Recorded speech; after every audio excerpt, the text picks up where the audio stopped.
तो चलिए शुरू करते हैं। यहाँ आप देख पा रहे हैं बिहार विद्यालय परीक्षा समिति पटना सत्र 2020-2022 के लिए इंटरमीडिएट कक्षा में राज्य के उच्च माध्यमिक स्तर की शिक्षा प्रदान करने वाले मान्यता प्राप्त सभी सरकारी, गैर सरकारी उच्च माध्यमिक विद्यालय, इंटर महाविद्यालय, गैर सरकारी डिग्री महाविद्यालय, अंगीभूत डिग्री महाविद्यालय में ऑनलाइन नामांकन हेतु विद्यार्थियों के लिए आवश्यक सूचना। आप मैट्रिक क्वालिफाई कर गए हैं, मैट्रिक पास कर गए हैं, आप इंटर में एडमिशन कराना चाह रहे हैं तो ये वीडियो आप शुरू से लास्ट तक ज़रूर देखिएगा। कहीं भी आपको वीडियो को स्किप मत कीजिएगा, तभी आपको समझ में नहीं आएगा और आप गलती कर दोगे। ठीक है, ये आपके भविष्य की बात है, तो 5 मिनट 10 मिनट अपने भविष्य के लिए दे दीजिए। इस वीडियो को जो है शुरू से लास्ट तक देख लीजिए, सारा कुछ डिटेल्स जो है समझ लीजिए, उसके बाद ही आप ऑनलाइन कीजिएगा। यदि आपका गड़बड़ी हो जाता है तो आप इसके जिम्मेदार स्वयं होंगे। विद्यार्थियों से अनुरोध है कि आवेदन करने से पूर्व इस विज्ञप्ति को पूरा पढ़ें तथा OFSS वेबसाइट www.ofssbihar.in से कॉमन प्रोस्पेक्टस डाउनलोड कर उसे पूरा पढ़ें और उसके बाद ही ऑनलाइन आवेदन करें। आवेदन करने में किसी प्रकार की त्रुटि के लिए विद्यार्थी स्वयं जिम्मेदार होंगे, जैसा कि मैंने आपको पहले ही बता दिया। एतद द्वारा राज्य के उच्च माध्यमिक स्तर की शिक्षा प्रदान करने वाले मान्यता प्राप्त सभी सरकारी, गैर सरकारी उच्च माध्यमिक विद्यालय, इंटर महाविद्यालय, गैर सरकारी डिग्री महाविद्यालय, अंगीभूत डिग्री महाविद्यालय में नामांकन के इच्छुक विद्यार्थियों को सूचित किया जाता है कि online facility system for student यानी OFSS सॉफ्टवेयर के माध्यम से इंटरमीडिएट कक्षा में केंद्रीय राज्य बोर्ड द्वारा आयोजित मैट्रिक अथवा समकक्ष परीक्षा में उत्तीर्ण विद्यार्थियों को ऑनलाइन नामांकन किया जाना है। इस उच्च माध्यमिक विद्यालयों महाविद्यालयों में नामांकन के लिए दिनांक 1/7/2020 से 10/7/2020 तक ऑनलाइन आवेदन भरने की तिथि निर्धारित की गई है। इंटरमीडिएट की कक्षा में नामांकन लेने के इच्छुक आवेदक दिनांक 1/7/2020 से 10/7/2020 के बीच ऑनलाइन आवेदन देना सुनिश्चित करेंगे। बिहार बोर्ड के अलावा CBSE, ICSE और अन्य बोर्ड के उत्तीर्ण विद्यार्थियों को भी ऑनलाइन आवेदन देने के लिए अलग से अवसर प्रदान किया जाएगा। चूंकि CBSE एवं ICSE बोर्ड के मैट्रिक 10वीं परीक्षा का परीक्षाफल रिजल्ट अभी घोषित नहीं हुआ है, अतः जब भी CBSE एवं ICSE बोर्ड के विद्यार्थियों का परीक्षाफल जारी किया जाएगा तब CBSE एवं ICSE बोर्ड के विद्यार्थियों को ऑनलाइन आवेदन करने का अवसर दिया जाएगा। विदित हो कि कोरोना महामारी के कारण सत्र 2020-22 के लिए इंटरमीडिएट कक्षा में नामांकन प्रक्रिया में वैसे ही विलंब हो चुकी है और ऑनलाइन आवेदन की प्रक्रिया में अब विलंब करने से इंटरमीडिएट कक्षा में नामांकन लेने वाले लाखों विद्यार्थियों के सत्र विलंब से प्रारंभ होने पर समस्या होगी। आपको बता दें, जब भी CBSE एवं ICSE बोर्ड के विद्यार्थियों का परीक्षा फल जारी किया जाएगा तब CBSE एवं ICSE बोर्ड के विद्यार्थियों को ऑनलाइन आवेदन करने का अवसर दिया जाएगा। यानी साफ तौर पर आपको बता दें तो यहाँ पर CBSE और ICSE बोर्ड के लिए अभी नहीं है, चूंकि इनका जो है रिजल्ट ही नहीं आया। जैसे रिजल्ट आएगा यहाँ पर आपको उनको भी ये सुविधा प्रदान जो है देखने को मिलेगा। जिन संस्थानों की सूची OFSS की वेबसाइट पर अपलोड है उसके अतिरिक्त 615 संस्थान महाविद्यालय ऐसे हैं जिन्हें समिति की विज्ञप्ति संख्या PR 419/2019 के द्वारा प्रस्वीकृत अवधि समाप्त होने की स्थिति में साक्ष्य प्रस्तुत करने का मौका दिया है। उपयुक्त 615 संस्थानों में से 487 संस्थानों द्वारा अपना साक्ष्य समिति को प्रस्तुत किया गया है। इन 487 संस्थानों द्वारा दिए गए साक्ष्य पर विचार किया जा रहा है। इस संबंध में इन संस्थानों के बारे में शीघ्र ही निर्णय बिहार विद्यालय परीक्षा समिति की वेबसाइट पर सूचित किया जाएगा। यदि इनमें से किसी संस्थान के संबंध में नामांकन हेतु कोई निर्णय लिया जाएगा तो सभी विद्यार्थियों को ऐसे संस्थानों के लिए नामांकन के लिए ऑनलाइन आवेदन करने के विकल्प ऑप्शन भरने का अथवा विकल्प परिवर्तित करने का यथोचित अवसर अलग से प्रदान किया जाएगा। अब चलिए विस्तार से। दूसरा नंबर पर इंटरमीडिएट की कक्षा में नामांकन लेने के इच्छुक विद्यार्थी को सूचित किया जाता है कि वे सामान्य आवेदन प्रपत्र, कॉमन एप्लीकेशन फॉर्म एवं सामान्य सूची कॉमन प्रोस्पेक्टस को ध्यानपूर्वक अवश्य पढ़ें ताकि आवेदन देने के क्रम में उन्हें किसी प्रकार की कठिनाई न हो। सामान्य आवेदन प्रपत्र एवं सामान्य सूची पत्र समिति की वेबसाइट www.ofssbihar.in पर दिनांक 29 जून 2020 के अपराह्न 3 बजे से उपलब्ध रहेगा। ठीक है, तो आपको बता दें सामान्य सूची पत्र में विस्तृत जानकारी इससे ध्यान पूर्वक आपको पढ़ लेना है। इंटरमीडिएट कक्षा में नामांकन लेने के इच्छुक आवेदकों को online facility system for student OFS के तहत आवेदन करने की प्रक्रिया, चयन की प्रक्रिया, आवेदनों को नामांकन के लिए चुने जाने पर उन्हें सूचना देने की प्रक्रिया, आरक्षण तथा अन्य के संबंध में विस्तृत जानकारी मिलेगी। उन्हें यह भी सूचित किया जाता है कि संबंधित उच्च माध्यमिक स्तर की शिक्षा प्रदान करने वाले मान्यता प्राप्त सभी सरकारी, गैर सरकारी डिग्री महाविद्यालय, अंगीभूत डिग्री महाविद्यालय में नामांकन हेतु OFSS के माध्यम से ऑनलाइन आवेदन ही दिया जाना है, अर्थात किसी भी स्थिति में ऑफलाइन आवेदन स्वीकार नहीं किया जाएगा। तो आप स्पष्ट हो ले कि आपको मैं बता दूं, यहाँ 1 तारीख से ऑनलाइन आपको कर देना है। आप अपने मोबाइल से ही कर लीजिए, PC से ही कर लीजिए, आपको कहीं पर भी जाने की जरूरत नहीं है। आप इस चैनल को सब्सक्राइब कर जो है बेल आइकन जो है प्रेस कर दीजिए, ताकि जब भी मैं 1 तारीख से जो है इसका ऑनलाइन प्रक्रिया चालू होगा, मैं एक पार्टिकुलर वीडियो बनाकर दे दूंगा, जिससे आपको बहुत आसानी होगा और घर बैठे ही मोबाइल से अपना जो है ऑनलाइन कर सकते हैं। एक मोबाइल नंबर एवं एक ईमेल आईडी का इस्तेमाल मात्र एक आवेदन भरने के लिए ही किया जाएगा। तो आपके पास ईमेल आईडी नहीं है तो अभी से ही आप ईमेल आईडी बना लीजिए। सभी विद्यार्थियों को सूचित किया जाता है कि वे नामांकन प्रपत्र भरने के पूर्व पिछले वर्ष OFS के माध्यम से राज्य के विभिन्न इंटर कॉलेज में लिए गए नामांकन एडमिशन हेतु जारी की गई सूची का cut off marks OFS portal यानी www.ofssbihar.in पर पहले अवश्य देख लें। फिर यह तय कर लें कि वे अपना नामांकन किस विद्यालय महाविद्यालय में प्राथमिकता के अनुसार लेना चाहते हैं।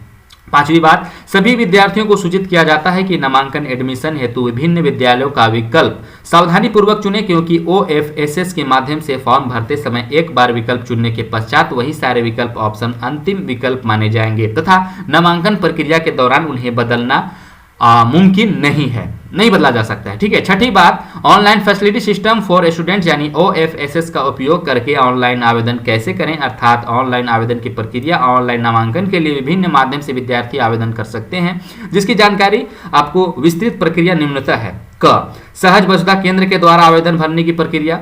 आपको सहज में नहीं जाना है, कोई टेंशन वाली बात नहीं है, मैं आपको वीडियो बना कर दूंगा, आप अपने मोबाइल से ही करेंगे। विद्यार्थी सहज व्यवस्था केंद्र पर जाकर online facility system for students यानी OFSS व्यवस्था के तहत ऑनलाइन आवेदन कर सकते हैं। इसके लिए राज्य के 4089 सहज व्यवस्था केंद्र प्राधिकृत किए गए हैं, जिनकी सूची वेबसाइट ofssbihar.in पर उपलब्ध है। सहज वसुधा केंद्र के माध्यम से ऑनलाइन आवेदन के लिए उन्हें निम्नलिखित चरणों से गुजरना होगा। आपको बता दें, वहीं यहाँ पर बताया गया है कि सहज वसुधा केंद्र के माध्यम से आवेदन करने के विभिन्न चरण हैं, जो कि मैं आपको यहाँ पर बता। अगर विद्यार्थी सहज वसुधा केंद्र के माध्यम से आवेदन करते हैं तो उन्हें सहज वसुधा केंद्र पर जाना होगा।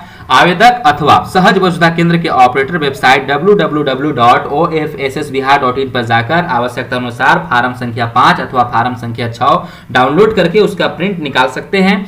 उन्होंने जिस बोर्ड से परीक्षा उत्तीर्ण की है, जिस वर्ष परीक्षा उत्तीर्ण की है, उसके अनुसार सहज वसुधा केंद्र के ऑपरेटर से मुद्रित फॉर्म लेंगे। फॉर्म संख्या अब विवरण से आपको बता देते हैं। अगर विद्यार्थी ने 10वीं की परीक्षा बिहार विद्यालय परीक्षा समिति पटना से उत्तीर्ण की है, अगर विद्यार्थी ने 10वीं की परीक्षा या समकक्ष परीक्षा CBSE या ICSE अथवा किसी अन्य केंद्र अथवा राज्य के बोर्ड से उत्तीर्ण की है, फॉर्म संख्या 5 या फॉर्म संख्या 6 को कॉलम से भरें। विद्यार्थी सभी विस्तृत जानकारी फॉर्म में भरने के बाद फॉर्म के नीचे हस्ताक्षर करेंगे।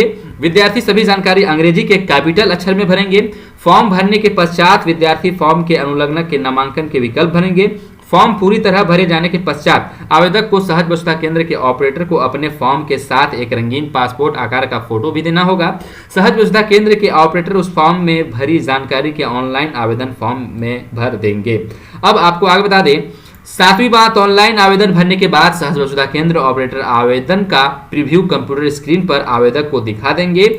सहज वसुधा केंद्र के ऑपरेटर ने आवेदन में जिस विवरणी को भरा है उस भरे हुए आवेदन की दोबारा जांच आवेदक निश्चित रूप से कर ले, यानी जो आपका प्रीव्यू कॉपी आता है उसको अच्छी तरह से आप जांच कर ले, सही सब कुछ है, उसके बाद ही आप उसको आगे का सबमिट करेंगे, वरना आप आगे प्रॉब्लम में फंस सकते हैं। अगर भरे हुए सभी विवरण सही हैं तो सहज वसुधा केंद्र के ऑपरेटर कंफर्म बटन पर क्लिक करेंगे। अगर भरे हुए सही नहीं प्रतीत होते हैं तो सहज वसुधा केंद्र वाले जो ऑपरेटर हैं वो मॉडिफाई बटन पर क्लिक करके जो है मॉडिफाई कर पाएंगे। जब ऑपरेटर मॉडिफाई बटन को क्लिक करेंगे तो आवेदन फॉर्म फिर से खुल जाएगा और ऑपरेटर को गलतियां का सुधार करने का जो है मौका मिल जाएगा। जब ऑपरेटर कंफर्म बटन को क्लिक करेंगे तो सिस्टम से विद्यार्थी के निबंधित मोबाइल नंबर पर एक ओटीपी वन टाइम जाएगा। विद्यार्थी ऑपरेटर को ओटीपी वन टाइम पासवर्ड जो है बताएंगे और पोर्टल में वन टाइम पासवर्ड भरेंगे और तब विद्यार्थी का मोबाइल नंबर कंफर्म हो जाएगा। मोबाइल नंबर कंफर्म होने के बाद विद्यार्थी को आवेदक शुल्क ₹300 नगद सहज वसुधा केंद्र को देने होंगे। मगर ये इसके अलावा भी अगर सहज वसुधा केंद्र आपसे मांगता है तो वो आपको नहीं देना है, ₹1 भी फालतू, ठीक है। ₹300 यहाँ पर बताया जा रहा है। सफलतापूर्वक भुगतान होने के पश्चात सिस्टम से आवेदन की स्वीकृति प्रति उपलब्ध हो जाएगी। सहज वसुधा केंद्र के ऑपरेटर उसकी छाया प्रति निकालकर विद्यार्थी को दे देंगे। विद्यार्थी को सलाह दी जाती है कि वो इस प्राप्ति रसीद को सुरक्षित रखेंगे। और यहाँ पर आपको आगे बता दें कि आवेदन सफलतापूर्वक जमा होने के पश्चात विद्यार्थी को यूजर आईडी और पासवर्ड उनके द्वारा दर्ज कराई गई मोबाइल और ईमेल पर मिलेगा। कृपया ध्यान दें, आवेदन शुल्क ₹300 जमा किए बिना आवेदन स्वीकृत नहीं माना जाएगा। यह अनिवार्य है कि आवेदन के साथ आवेदन शुल्क भी जमा किया जाए। जिला निबंधन सह परामर्श केंद्र यानी डिस्ट्रिक्ट रजिस्ट्रेशन कम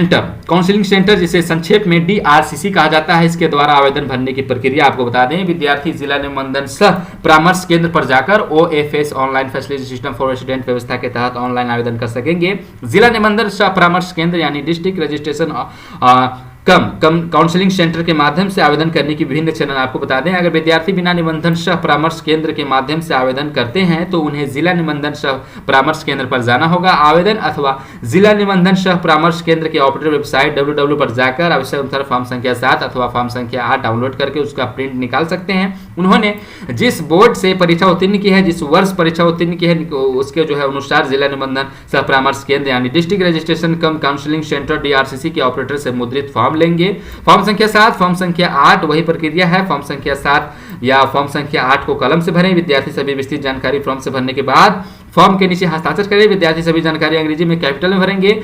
फॉर्म भरने के पश्चात विद्यार्थी फॉर्म के अनुलग्नक में नामांकन के विकल्प भरेंगे। फॉर्म पूरी तरह भरने के बाद आवेदक फॉर्म को जिला निबंधन सह परामर्श केंद्र के ऑपरेटर को अपने एक रंगीन पासपोर्ट आकार का फोटो दे देंगे और जिला निबंधन सह परामर्श केंद्र यानी डिस्ट्रिक्ट रजिस्ट्रेशन कम काउंसलिंग सेंटर के ऑपरेटर उस फॉर्म को भारी जानकारी के अनुसार आवेदन को भर देंगे। ऑनलाइन आवेदन भरने के बाद जिला निबंधन सह परामर्श केंद्र यानी डिस्ट्रिक्ट रजिस्ट्रेशन कम काउंसलिंग सेंटर के ऑपरेटर आवेदन को प्रीव्यू कर स्क्रीन पर आवेदक को दिखा देंगे। दिखाने के बाद आपको फिर क्या करना है, यहाँ पर मैं बता रहा हूँ अभी डीआरसीसी के माध्यम से ऑनलाइन कि कैसे करना है उसके बारे में हम आपको बता रहे हैं। विद्यार्थी पूरी जानकारी को भली भांति आप जांच लेंगे कि सभी जानकारी जो भरी गई है, मोबाइल नंबर दर्ज किया गया है, सारा जो है चालान वगैरह सब सही है। उसके बाद चालान की एक प्रति मिलेगी। विद्यार्थी अपने आसपास के इलाहाबाद बैंक या स्टेट बैंक ऑफ इंडिया के शाखा में जाकर आवेदन शुल्क ई चालान के माध्यम से जमा करेंगे।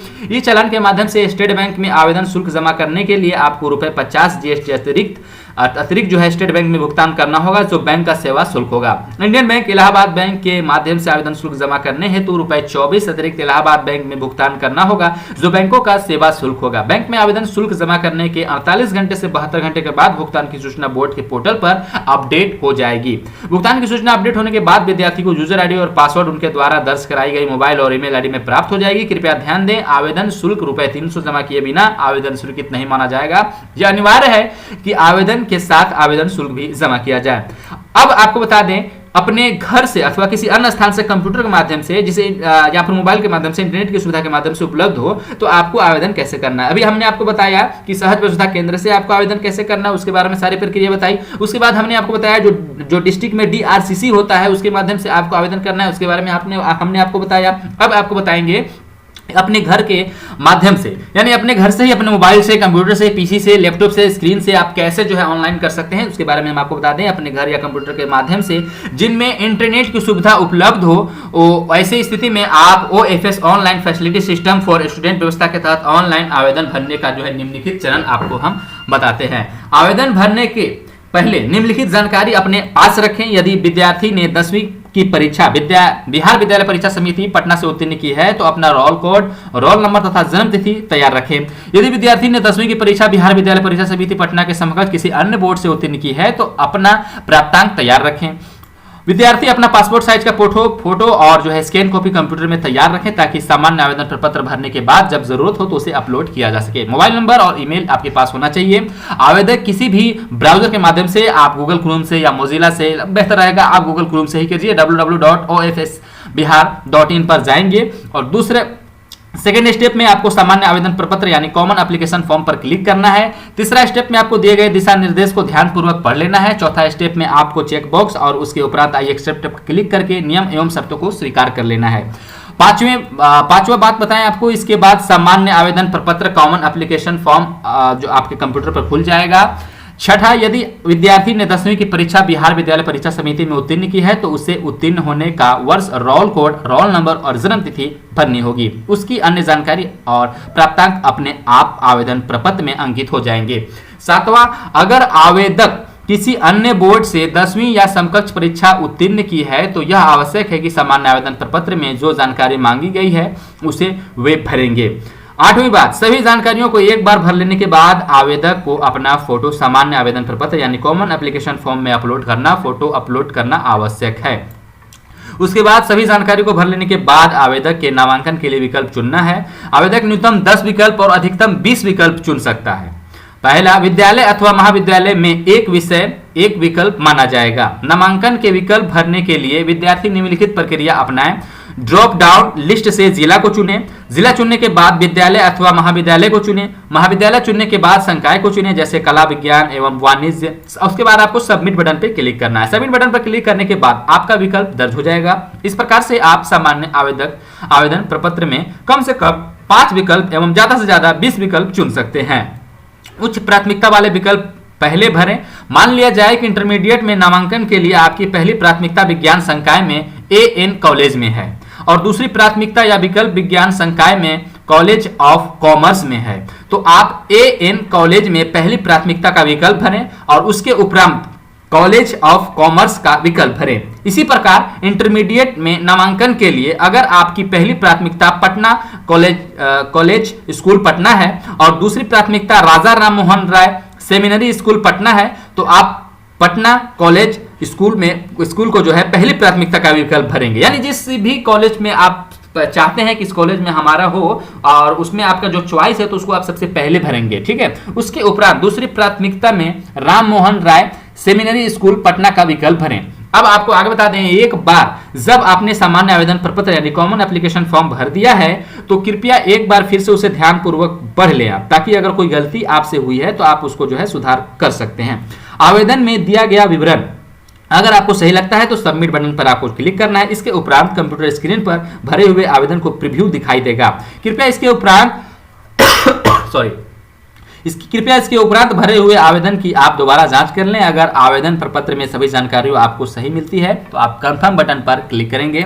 अगर भरी हुई जानकारी को आप सही नहीं पाते हैं तो आप मॉडिफाई बटन पर क्लिक कर देंगे। बटन को क्लिक करने के सब पर समान आवेदन प्रपत्र यानी कॉमन एप्लीकेशन फॉर्म आपको पुनः दिखाई देगा। इसे देखकर आप उसमें भरी हुई उन जानकारी को शुद्ध कर सकते हैं जिसे आप सुधारना चाहते हैं। इसके बाद आप कंफर्म बटन पर क्लिक करेंगे। अब कंफर्म बटन पर क्लिक करने के बाद आपको निबंधित मोबाइल नंबर पर यह व्यवस्था या पद्धति आपको एक ओटीपी वन टाइम प्राप्त होगा, जो कि आपके मोबाइल पे भेजा जाएगा। सिस्टम में ओटीपी वन टाइम पासवर्ड को डालें और इसके उपरांत आपका मोबाइल नंबर सुनिश्चित कर दिया जाएगा। एक बार मोबाइल नंबर सुनिश्चित हो जाने के बाद आपको ₹300 का भुगतान करने का निर्देश मिलेगा। यह ₹300 का भुगतान आवेदन शुल्क होगा। यह भुगतान आप ऑनलाइन माध्यम से यानी डेबिट कार्ड, क्रेडिट कार्ड या नेट बैंकिंग के माध्यम से आप कर सकते हैं। आपको बता दें, इसके अलावा अगर आप चाहें तो आप यह चालान जो है भुगतान जो है ई चालान के माध्यम से भी कर सकते हैं, लेकिन मैं आपको सजेस्ट करूंगा कि आप जो है इंटरनेट बैंकिंग के माध्यम से कर लीजिए या फिर डेबिट कार्ड के माध्यम से कर लीजिए, आपको टेंशन नहीं होगा। ई चालान के माध्यम से अगर आप भुगतान करना चाहते हैं तो इसके लिए आवश्यक होगा कि चालान की मुद्रित प्रति लेकर आपको इसे अपने नजदीकी निर्धारित इलाहाबाद बैंक या स्टेट बैंक ऑफ इंडिया शाखा में जमा करना होगा। सफलतापूर्वक भुगतान निश्चित हो जाने के बाद यह व्यवस्था आपके द्वारा भरे गए आवेदन से संबंधित एक प्राप्ति प्रति यानी एक्नॉलेजमेंट जो स्लिप होगा वो आपको कॉपी जारी कर दिया जाएगा। आपको सलाह दी जाती है कि यह मुद्रित प्राप्ति एक्नॉलेजमेंट जो कॉपी है आप निकाल कर अपने पास भविष्य में सुरक्षित रख लें। अब आपको आगे बता दें, सफलतापूर्वक आवेदन प्रपत्र भरने के पश्चात आपको कोई निबंधित मोबाइल एवं ईमेल पर एक यूजर आईडी और पासवर्ड मिलेगा। तो इस पासवर्ड और ईमेल आईडी को भी आपको आराम से अपने पास जो है रख लेना है। कृपया ध्यान दें कि रुपए जो 300 है उसके आवेदन शुल्क जमा नहीं होने पर आपका जो आवेदन प्रपत्र अस्वीकृत समझा जाएगा। यदि आपने पेमेंट नहीं किया है तो ऐसा मत समझिए कि आपका जो है ऑनलाइन आवेदन हो जाएगा। बिना पेमेंट किए आपका आवेदन सक्सेसफुल सबमिट नहीं होगा। अतः यह आवश्यक है कि आवेदन शुल्क निश्चित रूप से जमा किया जाए ताकि आपका आवेदन स्वीकृत समझा जाए।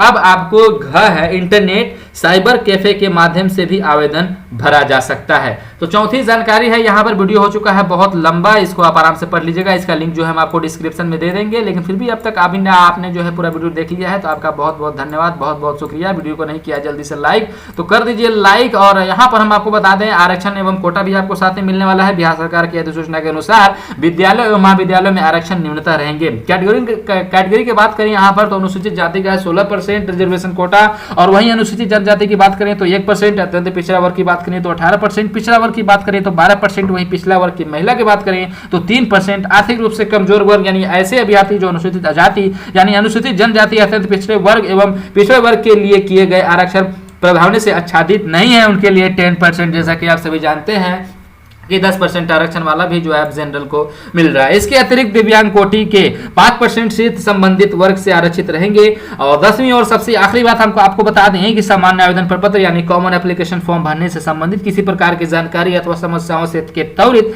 निदान के लिए हेल्प सेंटर नंबर 061222300009 पर आप संपर्क कर सकते हैं। यह संयुक्त सचिव OFSS का जो ऑफिशियल वेबसाइट है उसकी तरफ से ये नोटिफिकेशन निकल के आया। इसका लिंक आपको डिस्क्रिप्शन में मिल जाएगा, आप जाकर आसानी से जो है आराम से पढ़ लीजिए। और 1 तारीख से जो है आपका ऑनलाइन आवेदन स्टार्ट हो जाएगा, जो कि 10 तारीख तक समाप्त भी हो जाएगा। वीडियो कैसा लगा जरूर आप हमें कमेंट करके बताइए, और जैसे ही इस पर जो है ऑनलाइन चालू होगा मैं आपको पार्टिकुलर एक वीडियो बनाकर दे दूंगा। फिर भी अगर आपका किसी भी तरह का सवाल है, किसी भी तरह का क्वेरी है, किसी भी तरह का क्वेश्चन है तो आप नीचे कमेंट में हमें पूछ सकते हैं। और चैनल पर आए तो चैनल को सब्सक्राइब जरूर कर लीजिए। मिलते हैं इसकी नेक्स्ट वीडियो में किसी और फ्रेश टॉपिक के साथ, तब तक के लिए विदा दीजिए। Take care, bye bye.